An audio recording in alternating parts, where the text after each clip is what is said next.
Si on prend l'exemple d'Apple, Apple, c'est une société qui est cotée en bourse. Une société qui est cotée en bourse, c'est-à-dire qu'elle est disponible au grand public. N'importe qui peut acheter, détenir des actions de cette société. Mais c'est pas pour autant que tout le monde détient des actions Apple. Personne ne le fait. Je vois tout le monde avec un iPhone dans ses mains, mais personne avec, en tout cas, très peu de personnes avec des actions Apple. Le problème, c'est que quand tu as un iPhone, d'année en année, l'iPhone que tu as perd de la valeur, alors que les actions Apple prennent de la valeur. Avant d'aller sur www.apple.com, laisse-moi te dire que tu peux pas acheter des actions comme ça.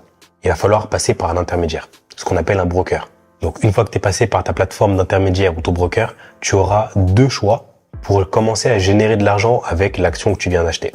Donc la première méthode de générer de l'argent avec les actions que tu as détenues, c'est comme l'immobilier, ça va être de percevoir des retours sur investissement à l'aide de dividendes. Tu vas percevoir des revenus parce que tu es actionnaire de la société. Lorsque tu achètes un bien immobilier, tu perçois des loyers parce que tu mets en location. Là, ça va être pareil.